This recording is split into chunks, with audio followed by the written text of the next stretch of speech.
안녕하십니까. 오늘 사회를 맡은 아나운서 김인정입니다.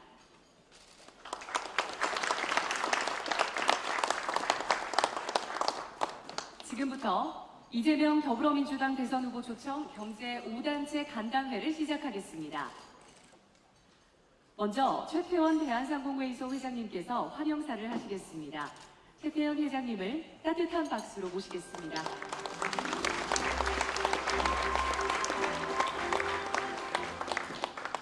네, 대한상인 최태원입니다. 먼저 이렇게 귀중한 시간 내주신 이재명 더불어민주당 대선 후보님을 초청해서 이렇게 간담회를 갖게 된 것을 매우 뜻깊게 생각합니다. 아울러 함께해 주신 경제단체와 기업인 여러분께 감사드립니다. 저성장이 완전히 뉴노멀이라고 이렇게 경고등이 켜진 대한민국 경제는 과거 성장 방식을 넘어선 새로운 성장 모델이 꼭 필요로 합니다. 새로운 성장 동력을 통해서 잘 사는 대한민국을 만들자는 후보님의 구상에 경제계가 상당히 큰 기대를 하는 이유입니다. 오늘 자리는 후보님의 경제 철학과 정책 방향을 듣고 기업과 국민들의 생생한 목소리를 담은 경제계의 재현에 대해서 견해를 나누고자 이렇게 마련을 하였습니다. 소통과 토론을 통해 해결책을 만들자는 후보님의 평소 말씀처럼 앞으로도 지속적인 소통과 대화를 통해서 대한민국의 새로운 미래를 만들어 주시기 바랍니다. 네, 감사합니다. 후보님 모시도록 하겠습니다. 감사합니다. 고맙습니다.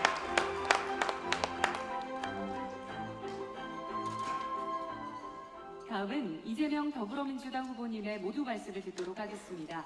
이재명 후보님을 큰 박수로 맞아주시기 바랍니다.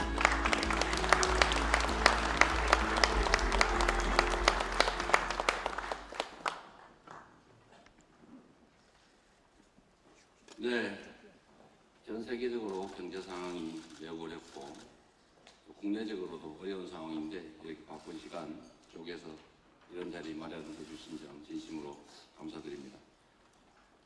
제가 지금 전국에 이제 소외된 지역을 중심으로 지방에 순례를 하고 있는데 제가 다닐 때마다 가장 많이 듣는 소리가 아이고 죽겠습니다. 먹고 살기 어려워요. 손님 없어요. 가게 문 닫아야 될 것 같아요. 그런 얘기들입니다.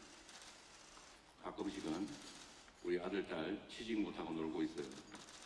꼭 경제를 살려주세요. 이런 얘기를 참으로 많이 듣는데 정말로 안타까운 상황입니다.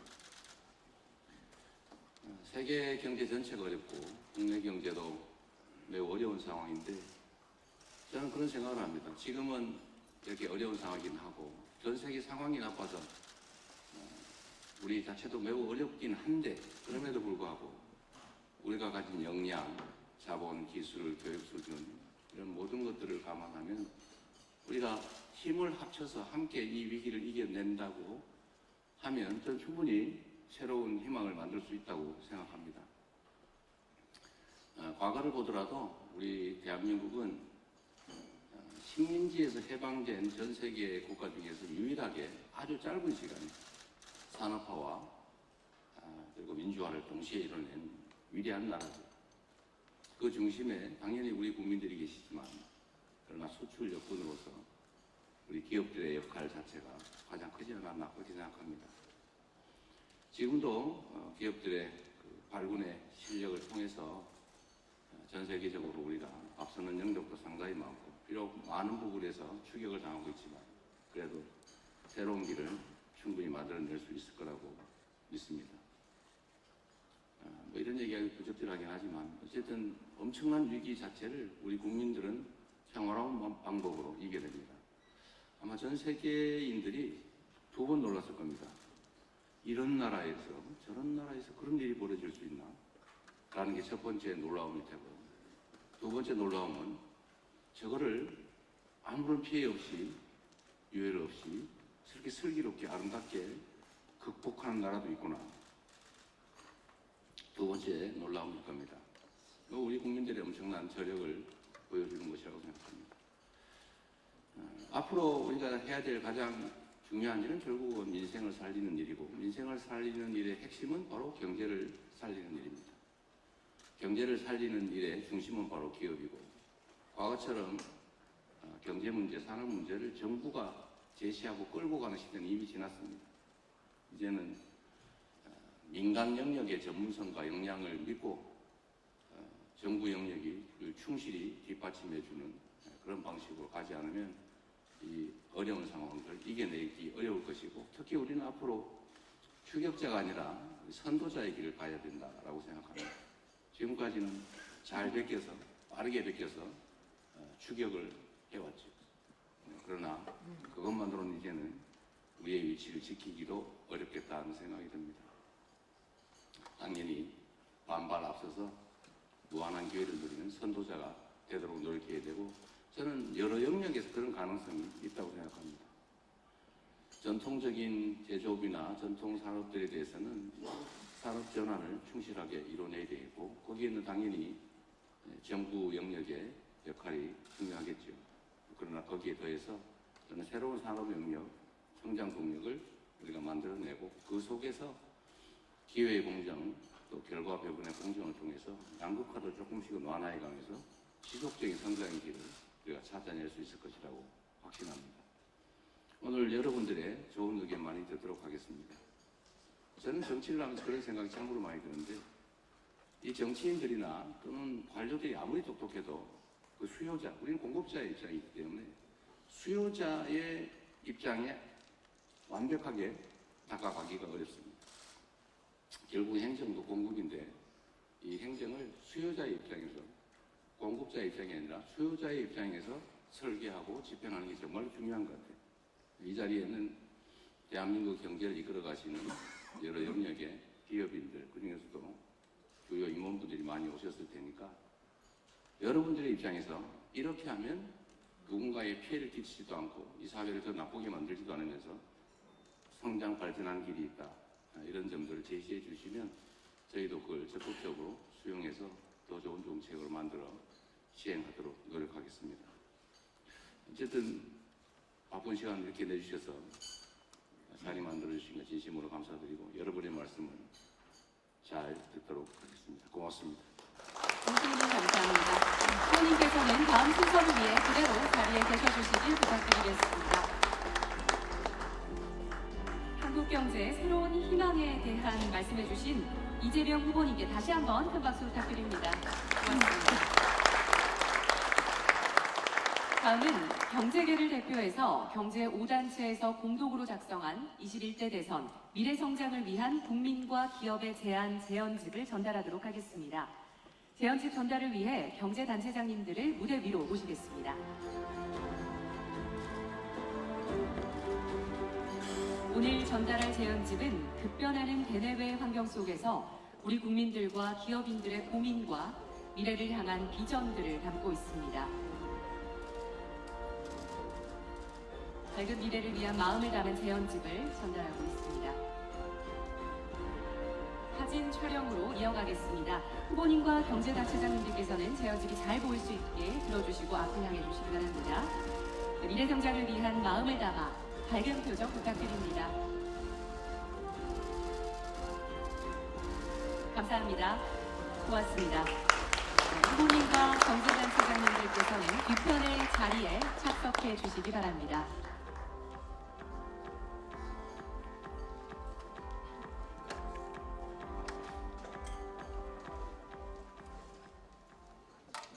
이어서 경제단체장님들께서 직접 후보님께 정책 제언을 드리는 시간을 갖도록 하겠습니다. 자, 가장 먼저 최태원 대한상공회의소 회장님께서 말씀해 주시겠습니다. 네, 먼저 이렇게 바쁘신데도 참석해 주셔서 다시 한번 감사드립니다. 후보님께 제언을 드리고 싶은 내용이 지금은 대한민국이 꼭 성장이 필요하다. 그래서 그 성장은 어떻게 그럼 달성하면 되겠느냐는데 실제로는 저희의 성장 동력은 현실적으로 보면 상당히 떨어져 있는 상황입니다. 그러니까 지금껏 하던 방식대로 계속해서 해서는 성장을 계속 일으킬 방법이 거의 없다, 사라졌다라고 생각을 합니다. 그래서 새로운 성장, 여태까지 써보지 않았던 새로운 성장 방법을 쓰지 않으면은 대한민국의 성장을 단시간에 일으킬 방법은 현재로서는 좀 난망, 어려운 과제가 됩니다. 그래서 대한상회에서는 저희가 생각하는 세 가지의 좀 새로운 방법론을 좀 제언을 드리도록 하겠습니다. 첫 번째는 대한민국이 갖고 있었던 특성 중에 경제계가 전부 독립적인 형태를 띄워왔습니다. 그러니까 무엇이든지 대한민국 안에서 다 만들고 대한민국 내로만 완벽하게 독립적인 경제 체제를 만들어 왔습니다. 이건 상당히 좋은 일이었고 대한민국이 여태까지 이렇게 눈부시게 성장하는데 아주 큰 주춧돌이이긴 했습니다. 하지만 지금과 같이 미중 간의 갈등, 저희보다 훨씬 이코노미가 큰 곳에서 무엇인지 룰을 만들어서 저희는 룰을 테이크할 수밖에 없는 룰 테이커가 되는 상황이 지금 저희를 괴롭게 만들고 있습니다. 그래서 이거를 좀 완화시키거나 저희가 새로운 성장 동력을 만들기 위해서는 다른 나라와 연대를 할 필요성이 저희도 필요하다라는 말씀을 드립니다. 그래서 지금 현재로서는 가장 가까운 저희 이웃인 일본과의 경제 연대를 모색하는 것이 저희로서 필요하다라는 제언을 드립니다. 만일 경제 연대라고 생각하는 게 그냥 단순한 협조 정도가 아니라 약간 EU 같은 경제 공동체를 저희는 생각하고 있습니다. 이렇게 해야만 저희의 성장, 즉 현재로 보면은 2조 달러가 안 되는 대한민국 GDP의 이코노미를 일본과의 합하게 되면은 6조 달러 이상 거의 7조 달러에 대한 이코노미로 발전을 시킬 수 있습니다. 그러면 여기서의 1% 성장은 과거에 저희가 생각하는 2, 3% 성장보다 더 큰 성장을 할 수 있다고 생각합니다. 따라서 이코노미를 크게 만드는 방법이 저희한테 필요한 하나의 제언을 드립니다. 또 하나는 저비용 구조입니다. 그래서 이 이코노미를 하게 되면 일본과 저희가 맞이하고 있는 많은 저성장이나 노년 문제, 그다음에는 저출산 문제 등을 저희가 갖고 있지만 이 문제를 해결하기 위해서 저희가 상당히 많은 비용을 들여야 되는데 그 비용을 같이 쉐어한다면 상당히 절약할 수 있어서 저비용 국가를 만들어 볼 수 있는 하나의 좋은 단초가 됩니다. 두 번째는 내수 진작입니다. 저희가 내수 이 복사니즘과 잘사니즘을 계속해서 추진하시려면은 내수의 기반이 상당히 좀 더 필요한데 이제는 어쩔 수 없이 저희 저출산 때문에 해외의 인구를 유입해야만 하는 상황에 되어 있습니다. 하지만 가능하시면은 저희는 고급 두뇌가 필요로 합니다. 그래서 고급 두뇌를 통해서 저희 산업 경쟁력을 올릴 수 있는 그 고급 두뇌를 저희가 유치하는 전략으로 하게 된다면은 제가 대한상에서 저희가 제시드리는 목표는 한 500만 정도의 해외 유입이 필요로 하다. 그래야지만은 저희의 내수 부양이 되면서 실제로는 저희 다시 이 성장 동력을 만들어낼 수 있을 만큼의 소비가 늘어날 수 있게 됩니다. 따라서 고급 두뇌가 많은 월급을 갖고 실제 소비를 해야만 대한민국이 제대로 큰다라는 말씀을 드리고 마지막 세 번째는 소프트머니입니다. 여태까지는 주로 저희가 하드 상품 수출을 하는 전략으로 여태까지 일관해 왔는데 미래에는 좀 더 소프트머니가 저희한테 필요로 합니다. 따라서 이것이 잘 아시는 K컬처나 이런 것들도 있지만은 솔직히 그 컬처를 좀 더 산업화를 만드실 방법이 좀 더 필요하다. 현재로서는 그게 상당히 좋은 IP와 K컬처에서 유행이 되고 트렌드를 만들고 있지만 현재 아직은 산업화까지는 가지 못하고 있다고 생각이 듭니다. 또 하나는 해외 투자입니다. 수출만 갖고는 안 되면은 저희가 본원적 수지를 만들어야 된다고 생각합니다. 일본을 보시면은 실제로는 수출에서 얻는 수입보다는 훨씬 더 큰 부분이 본원적 수지입니다. 해외 투자를 통해서 결국은 거기서부터의 저희 수입을 안정적으로 해가는 그러니까 이제 수출 하나만 갖고 하는 것보다는 수출 플러스 해외 투자를 통해서 본원적 수지도 같이 하게 되면 저희 수출이 안 되면은 오히려 본원적 수지가 늘어나갈 수 있는 저희 경제 구조를 만들어 보시면 어떨까라는 게 저희가 제언을 드렸습니다. 감사합니다. 네, 최태원 회장님께서 제안을 해주셨습니다. 네, 성장 동력이 떨어진 한국 경제에 필요한 새로운 방법론을 제시해 주셨는데요. 다음으로는 유진 한국경제인협회 회장님께서 말씀해 주시겠습니다. 네, 안녕하십니까. 이 과거 지금 5개월, 6개월 동안은 꼭 저희 경제계뿐 아니라 우리 국민 모두가 꼭 미아가 된 기분입니다. 어디 갈 길도 모르고 위로도 못 받고, 그래서 오늘 우리 후보님께서 오셔서 좋은 말씀 해주셔서 뭔가 길이 좀 보이는 것 같습니다. 그래서 거기에 대해서 먼저 감사의 말씀드리겠습니다. 지금 다 아시다시피 올해 1%를 넘지 못한다는 전망이 나옵니다. 우리 경제 성장이요. 문제는 이것이 일시적 현상이 아니라는 점입니다. 위기의 핵심 원인은 바로 산업 경제력 약화입니다. 그 첫째 요인은 새로운 성장 동력의 부재, 둘째는 주력 산업 노후화입니다. 20년 전 국민소득 2만 달러를 이끄는 것은 반도체였습니다. 3만 달러 진입에는 자동차, 조선, 석유화학이 힘을 보탰습니다. 하지만 미국, 중국이 신산업을 집중 육성해온 지난 20년간 한국 제조업은 성장판이 닫혀져 버렸습니다. 대부분의 주력 산업이 중국의 추월로 위기에 빠졌고, 석유화학과 철강은 존폐의 갈림길에 서 있습니다. 결국 최우선 과제는 새로운 성장 동력 창출입니다. 항공, 우주, AI, 로봇, 바이오, 미래형 선박, 방위산업 등 또 스마트팜 등 적극적인 신사업 육성이 절실합니다. 투자 리스크가 크기 때문에 기업의 힘만으로는 어렵습니다. 미국, 중국, 일본처럼 정부가 직접 인프라를 지원하고 세제 개선으로 투자 부담을 덜어줘야 하겠습니다. 석유화학 같은 위기 산업의 구조 개혁 지원도 시급합니다. 과잉 생산 설비 폐기에 세제 혜택을 부여해서 원활한 구조 조정을 유도해야 합니다. 테스트베드 단지 조성을 지원해서 R&D 부담을 덜어주고 시설 투자 지원을 강화해야 합니다. 유동성 공급 및 금융 비용 절감을 위한 정책 금융과 함께 산업 위기 지역에 대해서는 한시적 전기 요금 감면 등도 필요합니다. 어려운 때일수록 지도자들의 지혜와 결단이 절실합니다. 이 시간 희망찬 새 도약의 이정표가 마련되길 기대합니다. 감사합니다. 고맙습니다. 이어서 손경식 한국경영자총협회 회장님께서 말씀해 주시겠습니다. 안녕하십니까. 손경식 한국경영자총협회 회장입니다. 제21대 대통령 선거가 한 달도 채 남지 않은 시점에서 후보님을 모시고 경제정책 비전을 공유하게 되어서 매우 뜻깊게 생각합니다. 방금 후보님 말씀 가운데 기업의 역할을 강조하시고 성장 중심의 정책 방향을 제시한 점에도 깊이 공감합니다. 하지만 최근 IMF가 성장률 전망을 하향 조정하는 것에서 알 수 있듯이 소비, 투자, 수출 등 우리 경제 상황은 매우 어렵습니다. 또한 한반도를 둘러싼 주변 국가와의 외교 현안도 뚜렷한 해법을 찾기 쉽지 않습니다. 이처럼 대내외의 불확실성이 커지는 가운데 우리 경제의 재도약을 위해서는 기업의 혁신과 함께 이를 뒷받침하기 위한 제도적 지원이 절실합니다.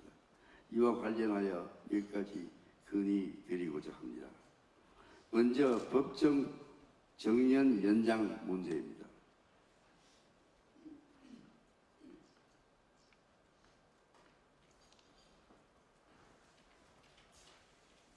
최근 우리나라의 초고령화 사회에 접어들면서 고령층의 경제 활동 참여 확대 요구가 날로 커지고 있습니다. 그러나 많은 기업이 여전히 고봉제를 운영하고 있는 현실을 고려할 때 일률적인 정년 연장은 노동시장 이중 구조 심화는 물론 청년 고용 악화에 따른 세대 갈등까지 심화시킬 것입니다.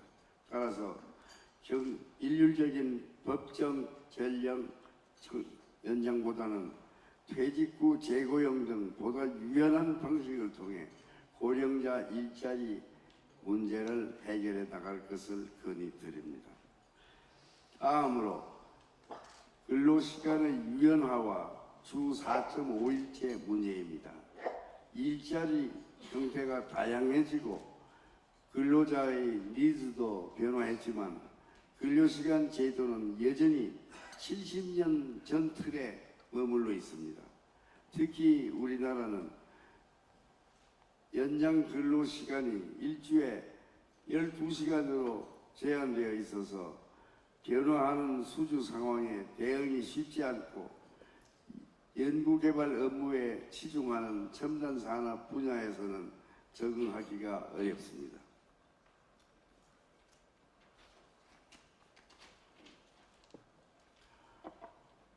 가뜩이나 노동 생산성이 경쟁국에 비해 낮고 주요 기업들의 인력 확보가 어려운 상황에서 법정 근로시간만 일률적으로 줄여 주 4.5일제로 시행하자는 논의는 기업의 경쟁력을 떨어뜨리고 대중소기업 간 양극화를 심화시킨다는 우려도 있습니다. 따라서 주 4.5일제 법정 근로시간 단축 문제는 노와 사의 선택권을 존중하는 방향으로 고민해 주시기를 건의를 드립니다. 후보님께서 그동안 다양한 현안에 대해 깊이 고민해 오신 만큼 오늘 경제단체들이 건의드린 내용에 대해서도 공약과 향후 정책 마련 시 반영해 주시기를 부탁드립니다. 바쁘신 일정에도 자리를 찾아주셔서 다시 한번 깊이 감사드립니다. 네, 고맙습니다. 감사합니다. 다음으로 윤진식 한국무역협회 회장님께서 말씀해 주시겠습니다. 네, 안녕하십니까. 한국무역협회 회장 윤진식입니다.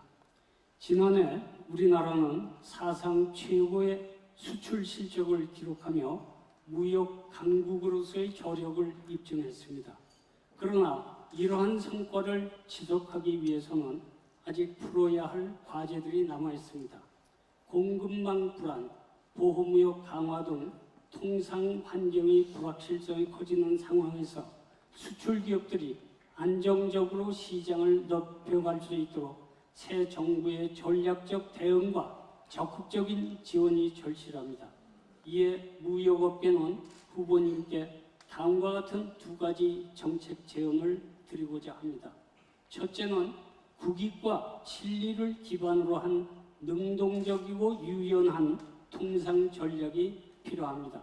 최근 주요국이 자국 중심의 통상 질서를 강화하면서 우리 기업들은 예상치 못한 규제와 수출 제한에 잇따라 직면하고 있습니다. 아시다시피 그 중에서도 가장 시급한 과제는 미국 정부의 관세 정책에 대한 대응입니다. 저희 무역협회가 최근 조사한 바에 따르면 미국의 관세 조치로 인해서 수출기업 4곳 중 3곳이 계약 취소, 관세 전가 등 직접적인 피해를 입은 것으로 나타났습니다. 특히 자동차와 자동차 부품, 전기 및 전자 등 일부 업종에서는 경쟁국보다 불리한 관세율이 적용되면 시장 경쟁력이 급격히 약화될 수 있다는 우려가 큽니다. 여기에 지난달 유예됐던 상호 관세 조치가 시행될 경우 수출 현장의 혼란은 피할 수 없을 것입니다. 이런 상황을 고려하여 민관을 아우르는 전방위적 대미 아웃리치 활동을 통해서 우리 산업의 입장이 적극 개진되도록 하여야 합니다.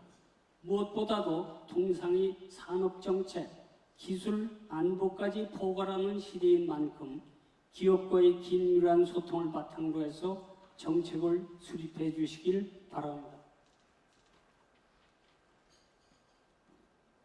두 번째로는 중소수출기업의 역량 제고를 위한 실효적인 지원을 아끼지 말아주시길 바랍니다.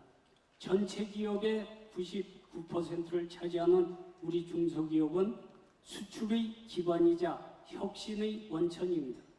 그러나 이들이 마주하는 해외 인증, 통관 등 비관세 장벽뿐만 아니라 자금, 인력 등 구조적 제약은 여전히 큰 진입 장벽입니다. 지난해 한국무역협회가 발굴한 200여 건의 무역업계 애로 중에서 절반 이상이 금융, 노동, 물류 분야에 집중되었습니다. 이에 성장 가능성이 높고 기술력을 갖춘 수출 유망 중소기업을 선제적으로 발굴하고 육성할 수 있는 방안이 마련되길 바랍니다. 이러한 기업들이 미래 수출을 이끄는 글로벌 기업으로 도약할 수 있도록 성장 사다리를 구축하는 데 후보님의 각별한 관심과 지원을 부탁드립니다. 새 정부가 이러한 현자의 목소리를 정책에 충실히 반영해 주신다면 우리 수출 기업들은 글로벌 무대에서 더 큰 도약과 지속 가능한 성장을 이뤄낼 수 있을 것입니다. 감사합니다. 감사합니다. 마지막으로 최진식 한국중견기업연합회 회장님께서 말씀해 주시겠습니다. 네, 안녕하세요. 저는 한국중견기업연합회 최진식 회장입니다. 먼저 우리 이재명 후보님, 지난번에 저희 중견기업연합회 회장단이 더불어민주당의 간담회를 가서 여러 가지 말씀드렸는데, 우리 이재명 후보님께서 이렇게 기업인들의 목소리를 늘 이렇게 경청해 주셔가지고 감사의 말씀드립니다.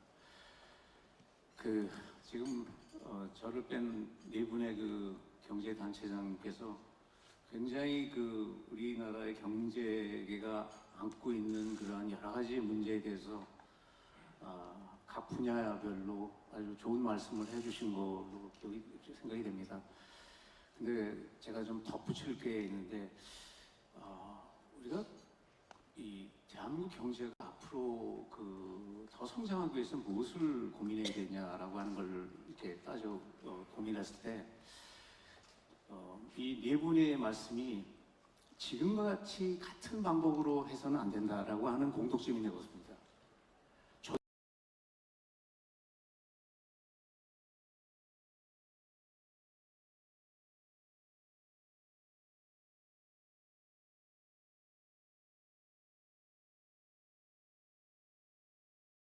부품인데 세금이 25% 과세를 하지 않으면 통관이 안 된다라고 하는 연락을 받고 나서 이게 이제 올 것이 왔구나라고 느끼고, 그러면 700만 불에서 25%면 얼마냐면 150만 불입니다. 150만 불인데 사실 700만 불을 수출해가지고 150만 불 버는 사업이 있을까요?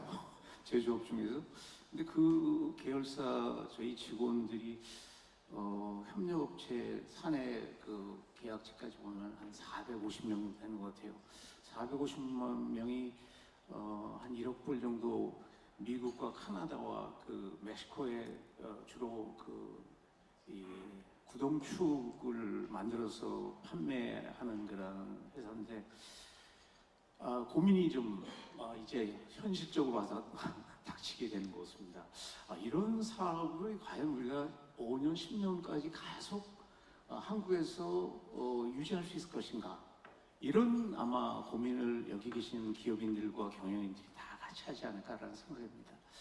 그러면 어떻게 우리가 현재 지난 50년, 60년 동안의 성장 공식을 버리고 새로운 성장 방법을 모색하느냐라고 하는데, 네 분의 말씀 중에서 가장 중요한 게 뭐냐면 혁신이에요. 그 혁신은 뭐냐면, 저는 제가 원래 경제단체장들하고 말씀하신 그런 주제 중에서 하나를 좀 더 제가 먼저 말씀드리고 싶은 게 뭐냐면은 인적 자원의 혁신이 먼저 필요하다. 저는 우리 후보님께서 많이 당선되신다면 첫 번째는 대한민국의 교육을 한번 들여다봐라라고 저는 말씀드리고 싶습니다. 이대로 문과생은 이 법학 전문대학원을 가려고 하는 것을 꿈으로 생각하고, 이과생은 의과대학을 가는 걸 꿈으로 하는 한 대한민국 경제의 미래는 없다라고 제가 단연코 말씀드릴 수가 있습니다. 그 뭐냐? 그거는 어떻게 보면 보조적인 사업입니다. 근원적인 국민의 삶을 만드는 건 결국 누가 소프트웨어든지 하드웨어든지 부가가치를 만들어내느냐라고 하는 주체가 늘어내야 되고 그러한 주체가 성장해야지 그것이 소위 말하는 낙수효과든지 분수효과든지 나타나는 거죠. 결국 플레이들이 많아야 되는데 우리는 플레이들을 존중하고 플레이들을 어떻게 훌륭한 플레이들을 만들어가는데 고민하지 않고 내가 그 플레이들 과중에서 어떻게 나한테 이기적인 거라 하고 내가 편하게 살려고 하는 방법을 가져가느냐라고 하는 거에만 몰두하는 겁니다. 그러한 사회와 국가에서는 성장과 미래가 굉장히 제한적이라고 생각합니다.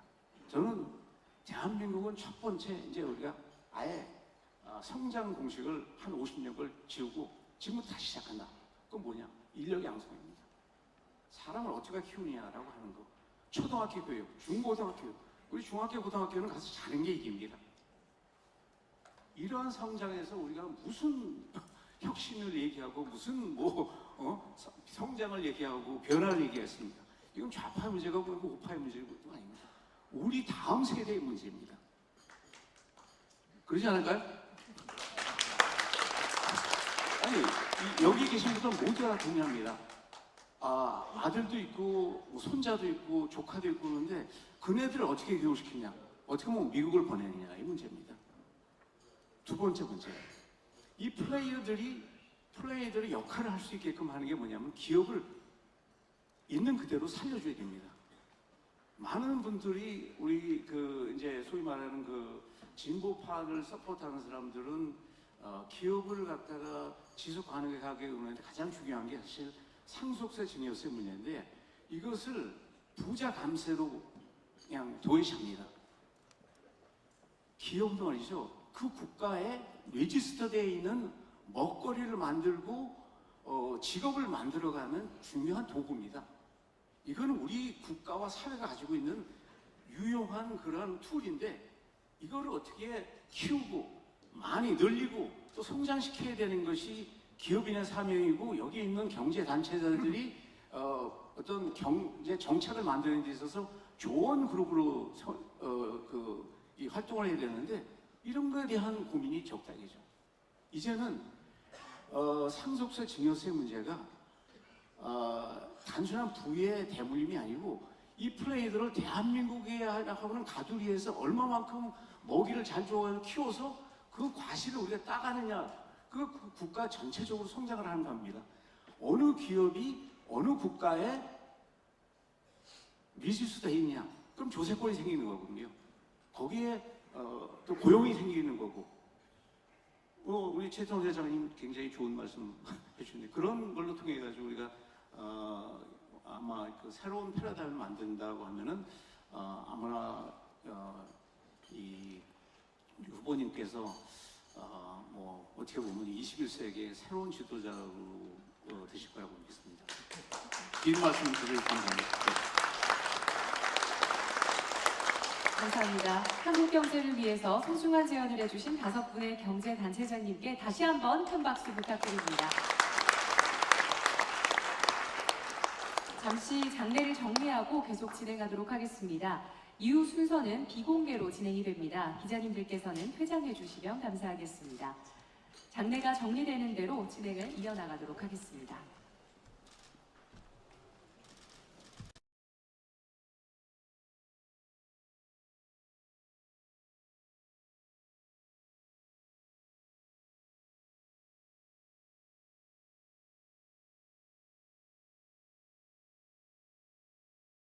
아주 잘 들었습니다. 기업의 생존과 발전이라고 하는 게 당연히 기업 또는 그 기업의 소유주, 경영진의 문제만은 아니고 그 기업에 수없이 많은 이해관계자들이 있죠. 주주도 있고 투자자, 아니면 채권자도 있고 소비자도 있고 관련 기업들도 있고 그리고 더 크게 보면 국가 경제의 핵심 축이니까 이건 개별 기업의 그런 개별 기업 소유자의 문제만은 아니라고 생각합니다. 최태원 회장님의 생각은 어쩌면 저하고 그렇게 똑같습니까? 전적으로 공감하고요. 이제는 새로운 영역을 발굴해야죠. 근데 우리는 사실 그럴 역량이 됩니다. 기존 산업들이 한계에 봉착한 건 당연하죠. 우리가 한때 경공업에 상당히 많이 의존했다가 이제 중화학공업으로 바뀌어왔죠. 그리고 그 다음에 이제 반도체, 자동차 뭐 이런 산업으로 또 전환됐고 이제 앞으로는 모두가 예측하는 것처럼 AI를 중심으로 하는 첨단 기술 산업으로 대대적 전환이 일어나지 않을까 싶어요. 그리고 제가 이제 각별히 관심 갖는 영역은 이런 AI 중심의 첨단 기술 산업 외에 대한민국이 가지고 있는 구조적인 심각한 문제가 있는데 앞으로 아마 여러 기업들이 당면하게 될 과제이기도 합니다. 재생에너지 산업이죠. 근데 우리가 엄청난 양의 화석연료를 수입하는데 실제 화석연료에 의존해서 앞으로 기업 활동을 하게 되면 아리백이나 좀 탄소 국경세 등등의 문제 때문에 아마 기업 경쟁에 심각한 문제가 생길 수 있을 겁니다. 그래서 재생에너지 산업을 어떻게든지 육성해야 되고 사실 재생에너지 산업 자체뿐만 아니라 재생에너지 생산도 국내에서 상당히 대체할 수 있다면 뭐 에너지 수입 대체도 가능하겠죠. 많은 일자리도 생길 거고 제가 각별히 가지고 있는 지방 인구 소멸 위험 지역에 새로운 먹거리 소득원도 생길 수가 있을 겁니다. 새로운 영역이라고 생각해요. 뭐 관련 산업들도 아마 많이 발전할 수 있지 않을까. 제가 제일 지난 3년을 지나면서 제일 안타깝게 생각하는 게 이 재생에너지 산업이 사실은 거의 정체되거나 심지어는 위축됐죠, 오히려. 그래서 앞으로 이걸 복원하는 데 상당한 에너지가 필요할 텐데 그럼에도 불구하고 새롭게 시작해야 될 영역이라고 생각합니다. 저는 또 하나 영역이 또 말씀해 주신 것이기도 한데 문화산업이라고 생각해요. 대한민국이 가지고 있는 강점 중에 하나가 문화적 깊이가 매우 깊다는 거죠. 그래서 이걸 하나의 산업으로 지금은 뭐 K-팝이나 K-컬처, 한류라고 하는 게 그냥 한국 멋있다, 뭐 한국 한번 가봐야지 뭐 이런 수준이라면 앞으로는 이걸 하나의 산업으로 저희 연관 산업들이 상당히 많더라고요. 그러니까 뷰티 산업도 그렇고 음식, K-푸드도 그렇고 뭐 영화나 이런 것만 말할 것도 없고요. 아마 앞으로 저는 관광 산업에도 상당히 우리가 강점이 있지 않을까 싶고요. 대한민국이 아마 전 세계인이 볼 때 매우 희한한 나라 그렇게 보여줄 가능성이 있습니다. 지금까지는 K-팝이니 뭐 K-푸드니 이런 문화였다면 아마 작년 12월 3일을 기점으로 12월 3일부터 6월 3일을 지나가면서 아마도 민주주의의 현대 민주주의의 직접 민주주의의 성지 같은 것으로 보여질 수가 있다고 생각합니다. 아마 이것도 문화의 최정점이라고 할 수 있죠. 이런 강점들을 살려서 좀 큰 그 중간제도 별로 필요 없는 이런 문화산업을 대대적으로 좀 육성할 필요가 있겠다는 생각이 좀 들었습니다. 그 외에도 뭐 우리가 할 것 많죠. 우주항공산업 분야도 그렇고요. 특히 뭐 바이오 산업도 우리한테 새로운 기회의 요인이라는 얘기도 있어요. 저는 그걸 실제 그렇게 생각합니다. 지금 공대를 안 가고 의대를 너무 많이 가서 문제인데 그것도 새롭게 우리가 하나의 자원으로 활용하면 되겠죠. 그래서 바이오 산업 자원은 매우 많고 기회도 많지 않냐 그런 얘기를 저도 동의합니다. 근데 결국 이거는 뭐 기업들의 역할도 중요하지만 결국 정부의 의지, 기획이 매우 중요하다고 생각해요. 결국 정부가 어떤 방향으로 산업경제를 이끌어갈 거냐에 대한 명확한 방향을 가지고 세부적 기획, 장기적 기획들을 해나가야 되지 않을까. 물론 당연히 그에 부합하는 투자도 지원도 있어야 되겠죠. 새로운 먹거리, 새로운 성장 동력을 발굴해야 된다는 것은 누구도 부정하지 않을 것 같습니다.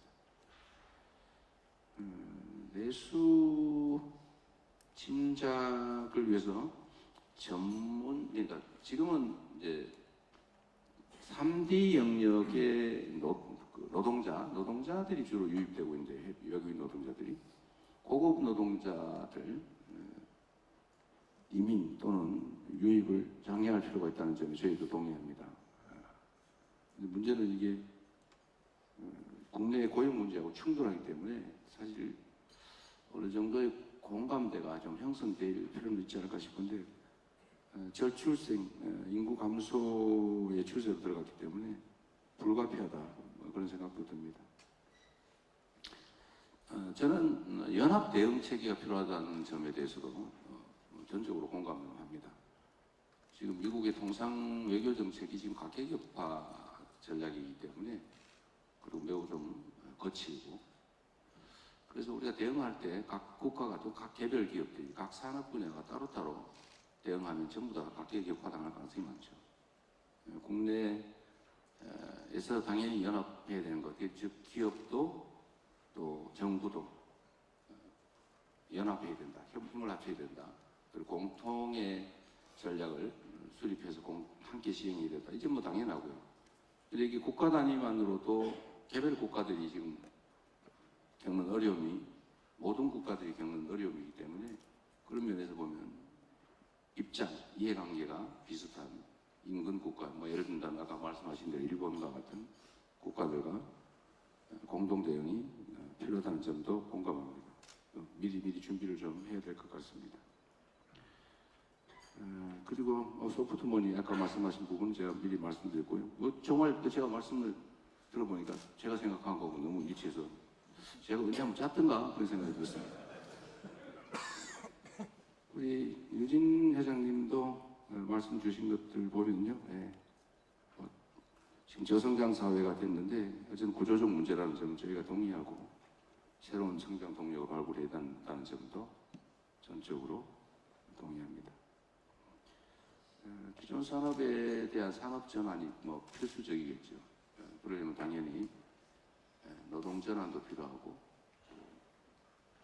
저는 전통 산업들 중에 우리가 제조 역량이 좀 뛰어나기 때문에 우리가 AI 첨단 산업을 새로 발굴하는 것도 중요하지만, 일부에서 얘기하는 것처럼 제조업에 AI를 좀 도입하는 거, 그게 우리는 모방이나 이런 추격에는 아주 뛰어난 실력을 갖고 있기 때문에 제조 AI에 좀 주력할 필요가 있지 않을까. 그것도 새로운 기회가 되지 않을까, 그런 생각이 좀 들었습니다. 그리고 규제 개혁 말씀도 얼핏 해주셨는데, 저도 그 점을 동의합니다.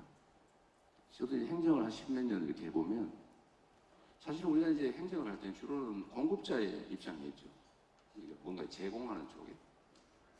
근데 이게 수요자, 아니 받는 쪽 입장에서 보면, 아유, 저걸 왜 저렇게 하지? 이런 경우가 참 많습니다. 이렇게만 하면 훨씬 더 나을 텐데, 이거 말고 이걸 하면 더 나을 텐데, 이런 게 참 많죠. 아마 여러분도 많이 느끼실 겁니다. 근데 이게 공급자와 수요자가 연결이 잘 안 돼요. 관료적이기 때문에 그렇죠. 뭐 말 붙이기도 어렵고, 또 뭐 꼭 부탁하는 것 같고. 근데 실제로는 이제 행정의 방향을 완전히 바꿔야 됩니다. 아마 여러분들은 기업 운영을 하기 때문에 이 제가 드린 말씀을 너무 쉽게 이해할 거예요. 언제나 고객 입장에서, 소비자 입장에서 이런 거 생각하잖아요. 레드팀도 구성해놓고. 근데 행정은 잘 그런 게 안 되죠. 권위적이어서 그렇습니다. 그리고 지금까지 너무 편하게 살았죠. 근데 이걸 좀 바꿔야 된다.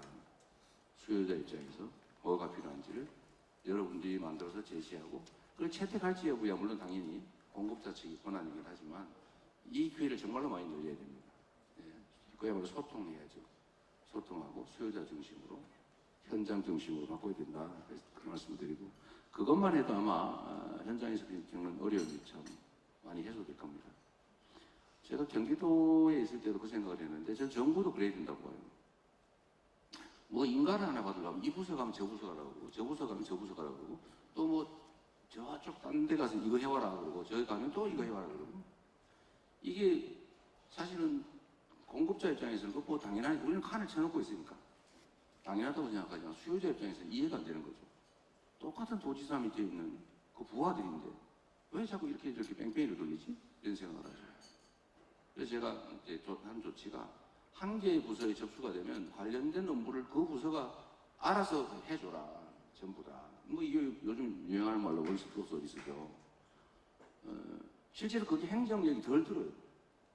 왜냐하면 여기 요 창구에 가서 왔다가 또 나가서 다시 요 창구에 왔다 갔다 이렇게 해놓으면 사실 업무가 너무 피곤해지죠. 그런데 이거를 칸을 형식적으로 쳐놓더라도 안에서 그래서 자체적으로 관련 부서 모여서 회의해가지고 처리해보니까 그런 행정력이 사실은 더 적게 됩니다.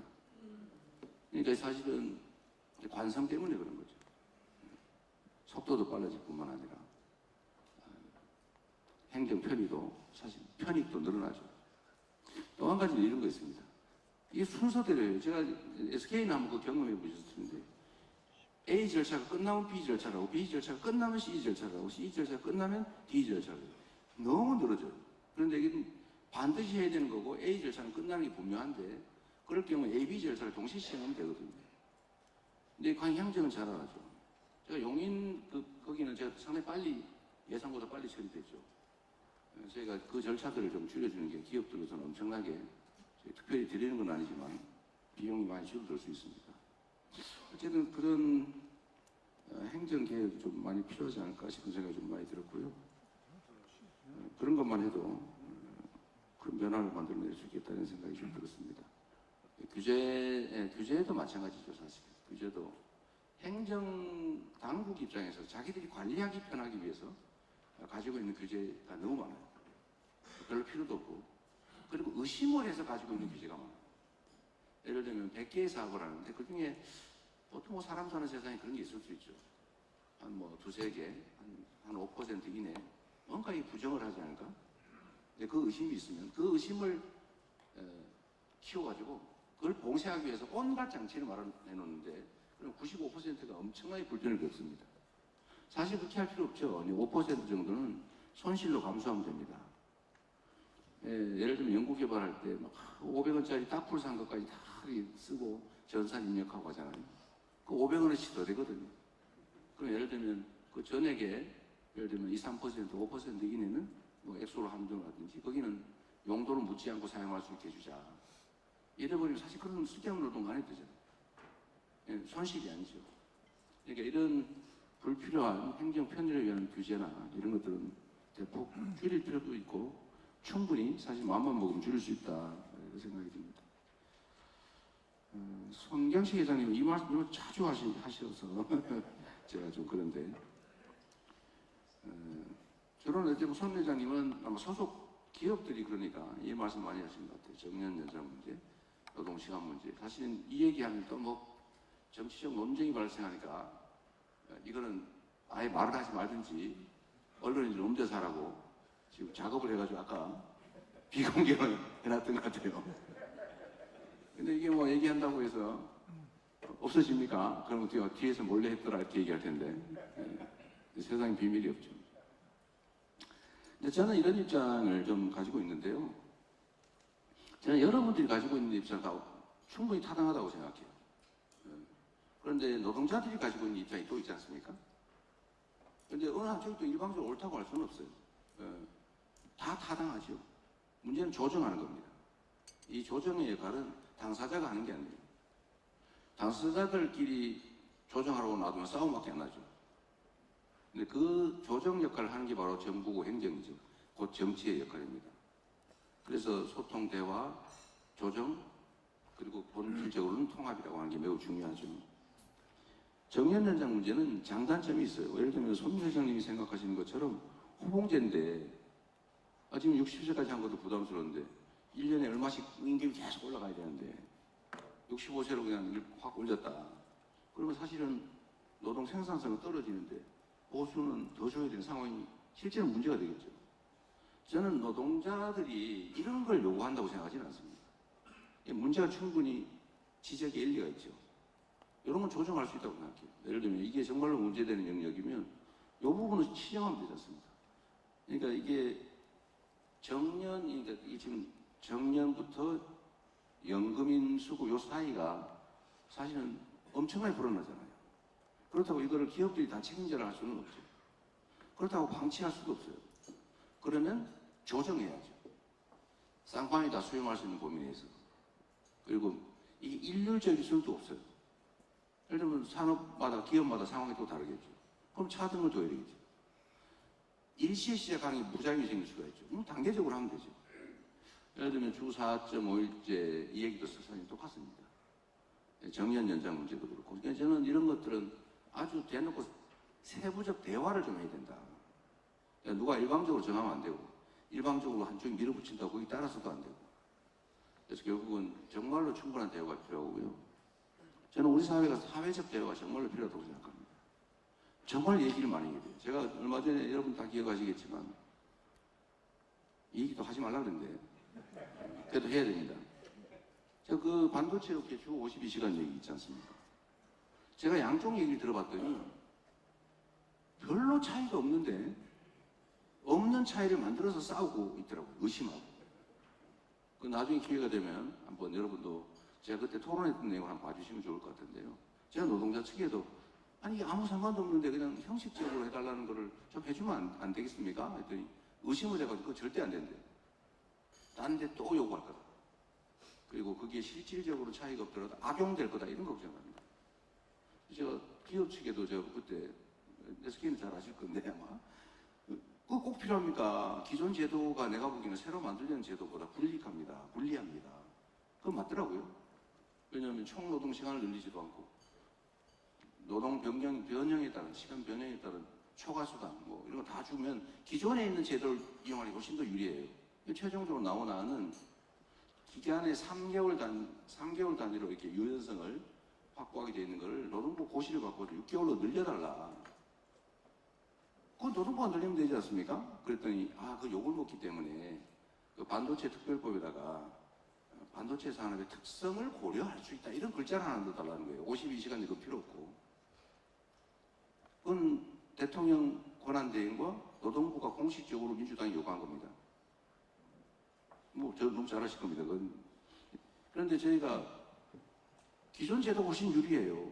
기존 제도를 쓰면 되고 6개월로 늘리면 됩니다. 지금 3개월로 되는 거. 그래서 우리가 그걸 노동부가 늘리십시오. 노동부가 욕먹기 싫어가지고 국회 보고 입법으로 욕 안 먹는 조항을 하나 넣어달라. 이게 말이 되냐.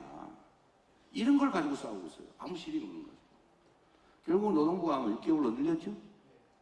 문제 없잖아요. 그래서 6개월까지 변형 탄력 근로제를 도입할 수 있는, 변형 근로 할 수 있는 거를 도입하면 사실은 기존에 있던 거의 문제 다 해결된 거예요. 근데 왜 이런 걸 가지고 싸웁니까? 쓸데없이.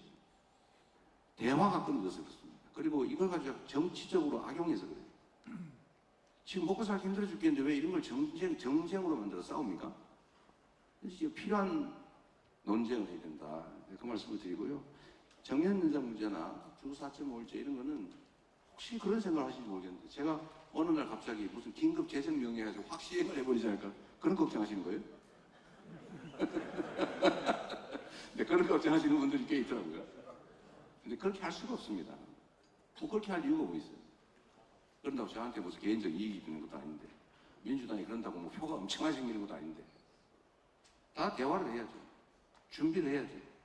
필요하면 단계적으로 영역별로 차등을 두고 못할 곳은 못하는 거 할 수 있는 데부터 먼저 단계적으로 그렇게 하면 되지 않습니까? 우리가 길게 보면 아까 그 손 회장님도 말씀하셨는데 대한민국의 시간당 노동 생산성이 다른 나라의 3분의 2밖에 안 된다 통계적으로. 그런데 노동 시간이 늘어나면 그것도 더 떨어지죠. 이론적으로. 줄여야 되는데 그렇다 무지막지하게 막무가내로 줄이냐? 그것도 그렇게 할 수는 없지 않습니까? 그거는 다 준비를 해야죠. 준비를 제도적인 준비도 하고 정책적인 준비도 해야 되고 필요하면 노동자들이 노동자는 정부가 지원해야 되고 무슨 뭐 복지 혜택도 더 줘야 되고 사회적 안전망도 더 확고하게 해야 되고 근데 그런 것들이 갖추어지는 전제에서 우리 사회가 점진적으로 그렇게 가야 된다 이 말씀을 제가 드린 거예요. 혹시 어느 날 갑자기 무슨 계엄 선포하듯이 그렇게 할 점 그런 걱정 안 하셔도 됩니다. 근데 그런 오해가 있는 것 같아요. 정년 연장 문제도 충분히 사회적 대화를 하고 하자. 합의되는 단계에 따라서 계속 이 말씀하셔서 제가 말이 좀 길었습니다. 걱정이 많이 되신 것 같아요. 근데 걱정 안 하셔도 됩니다.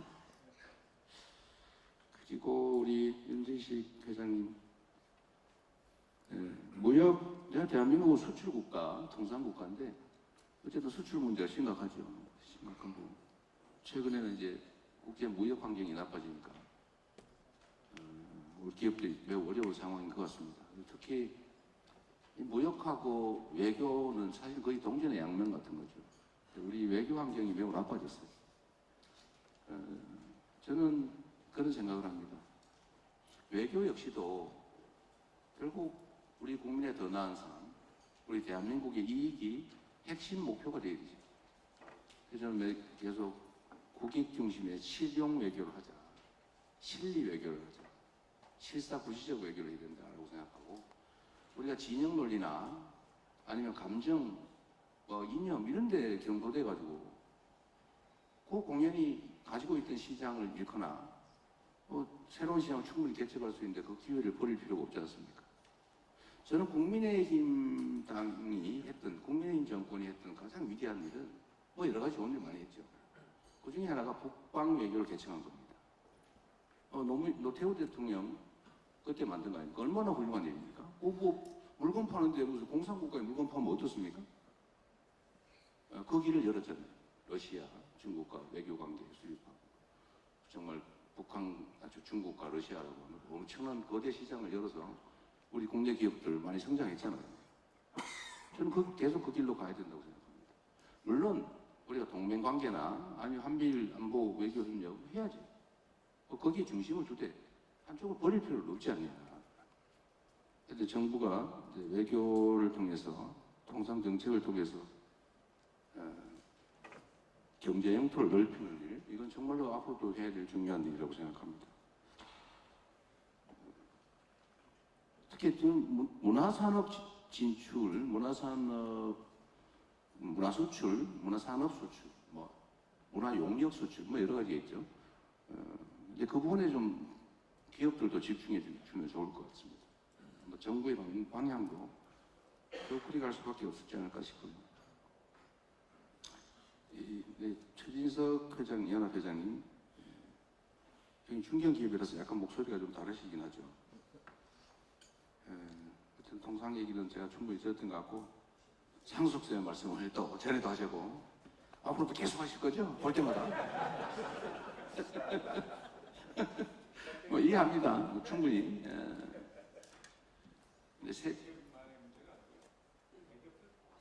물론 그렇죠. 근데 지금 이제 상속세 세율 문제, 가업 상속 특례, 그거는 지금 현재 매출 5천원까지 상당히 많이 완화되어 있어서 그것도 더 늘리자고 하는데, 그 늘린 거 얼마 되지도 않는데 또 늘리긴 좀 국민들이 쉽게 수용하기 어렵지 않을까 싶은 생각이 좀 들고요. 어쨌든 이 세제 문제는 즉흥적으로 결정이 참 어렵습니다. 이해관계가 너무 복잡해요. 그리고 다 이유가 있죠. 유지해야 된다는 쪽, 줄여야 된다는 쪽, 또 예외, 특례를 늘려야 된다는 쪽, 다 이유가 있죠, 나름에. 그러나 이게 또 많은 사람이 생각 다른 온갖 5천만 명이 사는 대한민국이기 때문에 어쨌든 대화도 많이 하고 협의도 많이 해서 또 조금씩 개선해 나가야 되지 않을까 싶고요. 어쨌든 대기업 전체까지 관계된 상속세 문제는 어쨌든 참 큰 사회적 의제인 것 같습니다. 계속 서로 노력해 보기로 하고요. 다만 한 가지는 제가 말씀을 좀 드리고 싶은 게 있습니다.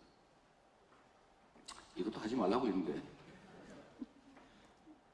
근데 저는 그런 생각이 들어요.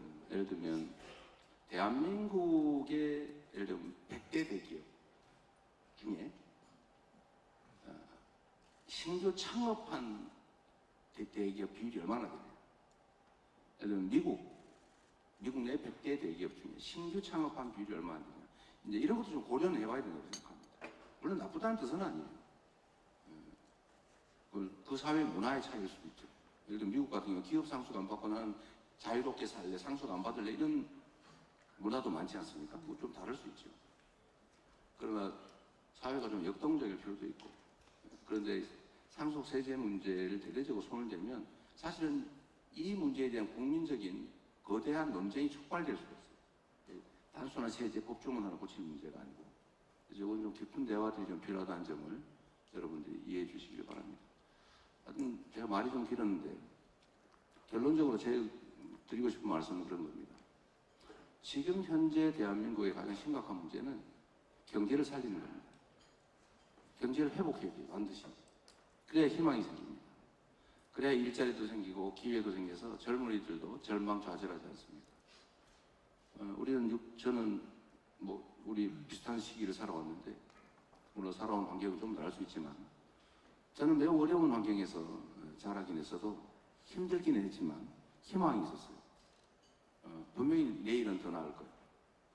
또 그 후에도 마찬가지죠. 내 자식들은 나보다는 더 나은 삶을 살게 될 거야. 이렇게 믿고 살아왔습니다. 근데 지금은 우리 자식이 나보다는 더 힘들 텐데 어떡하지? 내 미래는 더 암울할 텐데 어떡하지? 이렇게 됐어요. 근데 이 문제의 가장 근본적인 이유는 뭐냐면 성장이 정체됐기 때문에 그렇습니다.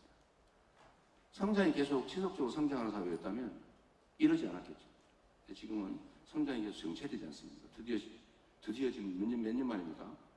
마이너스 성장한 게. 거의 정상적으로 본다면 거의 처음 아닙니까? 심각하죠.